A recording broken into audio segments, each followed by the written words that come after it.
अवधूत चिंतन श्री गुरुदेव दत्त श्री स्वामी समर्थ महाराज की जय. श्री गुरुदेव दत्त. नमस्कार दत्त भक्तांनो. आजचा व्हिडिओ सुरू करण्यापूर्वी मी श्री दत्तगुरूंच्या चरणी मनापासून प्रार्थना करते की हा व्हिडिओ पाहणाऱ्या प्रत्येक भक्तावर दत्तगुरूंची अखंड कृपा राहो. त्यांच्या घरात सर्व संकटे दूर होवोत. त्यांच्या आयुष्यात सुख, शांती, समाधान, समृद्धी आणि उत्तम आरोग्य नांदो आणि त्यांच्या प्रत्येक योग्य मनोकामना श्री दत्तगुरू पूर्ण करो. दत्तभक्तांनो, आजच्या काळात लाखो लोक श्री दत्तगुरूंची भक्ती करतात. रोज सकाळी उठून श्री गुरुदेव दत्त या मंत्राचा जप करतात, गुरुचरित्राचे पारायण करतात, औदुंबराची प्रदक्षिणा घालतात, गुरुवारी उपवास करतात, गाणगापूर, नरसोबाची वाडी, औदुंबर अशा पवित्र क्षेत्रांना भेट देतात. पण इतकी भक्ती करूनही अनेकांच्या मनात एकच प्रश्न कायम असतो, मी इतकी वर्ष दत्तगुरूंची सेवा करतो तरी माझ्या जीवनात बदल का होत नाही? दत्तगुरू माझ्यावर प्रसन्न आहेत की नाही? मला त्यांच्या कृपेचा अनुभव कधी येणार? जर तुमच्याही मनात कधी हा प्रश्न आला असेल तर आजच्या ह्या व्हिडिओ शेवटपर्यंत नक्की पहा, कारण आज मी तुम्हाला जी सत्य घटना सांगणार आहे ती फक्त कथा नाही, ती एक अशा भक्ताची गोष्ट आहे ज्याने आयुष्यभर दत्तगुरूंवर विश्वास ठेवला, अनेक संकटे सहन केली, लोकांचे टोमणे ऐकले, पण श्रद्धा कधी सोडली नाही. आणि मग एक दिवस त्याच्या आयुष्यात अशी घटना घडली की त्याला स्वतःच्या डोळ्यावर विश्वास बसला नव्हता. ही घटना ऐकल्यानंतर कदाचित तुमच्याही मनातील अनेक प्रश्नांची उत्तरे मिळतील, म्हणून हा व्हिडिओ मध्ये सोडू नका. आज तुमच्या मनात दत्तगुरूंवर खरी श्रद्धा असेल तर मनातल्या मनात एकदा प्रेमाने म्हणा, श्री गुरुदेव दत्त. आता सुरू करूया ही अत्यंत प्रेमदायी आणि मनाला स्पर्श करणारी सत्य घटना. आजपासून अनेक वर्षापूर्वी महाराष्ट्रातील एक छोट्याशा गावात एक अतिशय साधा, प्रामाणिक आणि श्रद्धाळू माणूस राहत होता. त्याचं नाव होतं गोविंद. गोविंद फार श्रीमंत नव्हता. त्याच्याकडे मोठे घरही नव्हतं, मोठी शेती नव्हती, ना भरपूर पैसा होता. पण त्याच्याकडे अशी एक संपत्ती होती जी लाखो रुपयांपेक्षा मौल्यवान होती. ती म्हणजे श्री दत्तगुरूंवरील अढळ श्रद्धा. त्यांचा दिवस सूर्योदयापूर्वी सुरू व्हायचा. पहाटे 4 वाजता तो उठायचा, स्नान करून देवघरात दिवा लावायचा, दत्तगुरूंच्या प्रतिमेसमोर बसून डोळे मिटून शांतपणे श्री गुरुदेव दत्त, श्री गुरुदेव दत्त असा जप करायचा. जप झाल्यावर तो गुरुचरित्रातील काही अध्याय वाचायचा आणि मग आपल्या कामाला निघायचा. गावातील प्रत्येकाला त्याची भक्ती माहिती होती, पण एक गोष्ट मात्र कुणाला समजत नव्हती, इतकी भक्ती करूनही त्याच्या आयुष्यातले संकटे का होती? 1 वर्ष दुष्काळ पडला, शेतीचं मोठं नुकसान झालं, कर्ज वाढलं, नंतर त्याची पत्नी गंभीर आजारी पडली, औषधांसाठी पैसे नव्हते, घरात लहान मुलं, बाहेर सावकार आणि मनात फक्त एकच आदर, श्री दत्तगुरू. गावातील काही लोक त्यांची थट्टा करायचे, अरे गोविंद, रोज देवासमोर बसून काय मिळालं तुला? देव असता तर तुझी ही अवस्था झाली असते का? भक्तीने पोट भरतं का? हे शब्द त्याच्या मनाला लागायचे, पण तो कधीच उत्तर द्यायचा नाही. तो फक्त हसायचा आणि मनातले मनात म्हणायचा, माझे गुरुदेव दत्त माझी परीक्षा घेत आहेत, योग्य वेळ आली की ते मला कधीच एकटं सोडणार नाहीत. असं म्हणत देव कधीच भक्ताला सोडत नाही, पण देवाची कृपा येण्यापूर्वी श्रद्धेची परीक्षा मात्र नक्की घेतली जाते.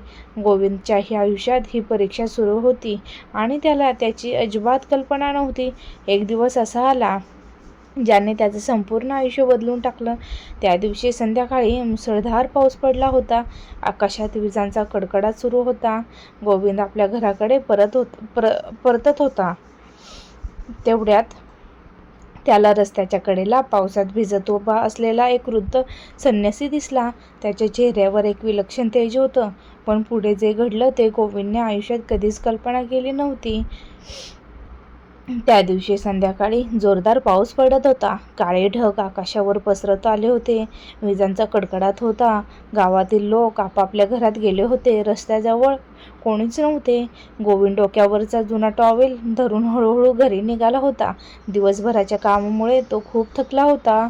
पोटात भूक होती, मनात चिंता होती आणि घरी आजारी पत्नीची काळजी होती. अचानक त्याची नजर रस्त्याच्या कडेला असलेल्या एका मोठ्या वडाच्या झाडाकडे गेली. त्या झाडाखाली एक वृद्ध संन्यासी शांतपणे बसलेला होता. त्यांच्या अंगावर पूर्ण पावसाचे पाणी पडत होते, पण त्यांच्या चेहऱ्यावर विलक्षण शांतता होती. लांब शुभ्र दाढी, कपाळावर भस्माचे 3 पट्टे, गळ्यात रुद्राक्षाची माळा आणि डोळ्यात तेज. गोविंद काही क्षणी त्याच्याकडे पाहत राहिला. त्याच्या मनाला विचार आला, या मुसळधार पावसात हे महाराज इथे एकटे का बसले असतील? क्षणाचाही विचार न करता तो त्याच्या जवळ गेला. नमस्कार करून म्हणाला, महाराज, इतक्या पावसात इथे का बसलात? चला, माझं घर छोटंसं आहे, पण तुमच्यासाठी नेहमी उघडं आहे. संन्याशांनी त्याच्याकडे पाहिलं, हलकंसं स्मित केलं आणि शांत आवाजात म्हणाले, बाळा, मला भूक लागली आहे, काही खायला मिळेल का? गोविंद क्षणभर थांबला. त्याच्या घरात सुद्धा फारसं अन्न नव्हतं. फक्त 2 भाकऱ्या होत्या. त्या पत्नी आणि मुलांसाठी ठेवल्या होत्या. पण पुढच्या क्षणी त्याच्या मनात एक विचार चमकून गेला. भुकेल्याला अन्न देणं म्हणजे देवाची सेवा. तो म्हणाला, महाराज, माझ्याकडे जे आहे ते तुमचंच आहे, चला. तो संन्याशाला घेऊन घरी आला. पत्नीने घरातलं उरलेलं सगळं अन्न त्याच्या समोर वाढलं. संन्याशाने शांतपणे जेवण केलं. जेवण झाल्यावर त्यांनी डोळे मिटले, काही क्षण मंत्रोच्चार केले आणि मग गोविंदकडे पाहून एक वाक्य म्हटलं, आज तू मला जे दिलंस त्याची परतफेड मी नाही करणार. तुझे दत्तगुरू तुला स्वतः करतील. हे शब्द ऐकताच गोविंदच्या अंगावर काटा आला. त्याला काही समजेनासे झाले. तो त्याच्या पायांवर पडला. पण पुढे जे घडलं ते त्याच्या आयुष्यातील सर्वात मोठं रहस्य होतं.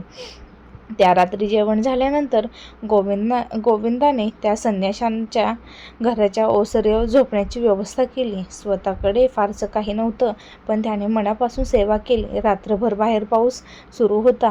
गोविंदच्या मनात मात्र एक वेगळी शांतता होती. त्या संन्याशाच्या डोळ्यातील तेज त्याच्या मनातून जात नव्हतं. झोपण्यापूर्वी ते देवघरात गेला. दत्तगुरूंच्या प्रतिमेसमोर बसला आणि शांत म्हणाला, गुरुदेव, आज मला असं वाटतंय की आज काहीतरी वेगळं घडलं आहे. त्या महाराजांच्या रूपात तुम्हीच तर आला नव्हता ना? हे बोलून तो झोपला. पहाटे झाली. गोविंद उठला आणि सर्वात आधी ओसरीवर गेला, पण तिथे कोणीच नव्हतं. संन्यासी गायब झाले होते. गोविंदने आजूबाजूला शोधलं, घराच्या मागे, रस्त्यावर, वडाच्या झाडाजवळ, संपूर्ण गावभर, पण त्या वृद्ध संन्याशाच्या कुठेही मागमूस नव्हता. तो परत घरी आला. तेवढ्यात त्याची पत्नी घाबरलेल्या आवाजात म्हणाली, अहो, इकडे या, देवघरात काहीतरी विचित्र घडत आहे. गोविंद धावत देवघरात गेला आणि त्याने ते दृश्य त्याच्या डोळ्यात अश्रू आले. दत्तगुरूंच्या प्रतिमेसमोर ठेवलेली फुलं पूर्णपणे ताजी होती. घरभर एक विलक्षण सुगंध दरवळत होता आणि प्रतिमेसमोर ठेवलेला छोटासा प्रसाद कालपेक्षा दुप्पट झाला होता. गोविंद काहीच बोलू शकत नव्हता. तो शांतपणे दत्तगुरूंच्या चरणी नतमस्तक झाला.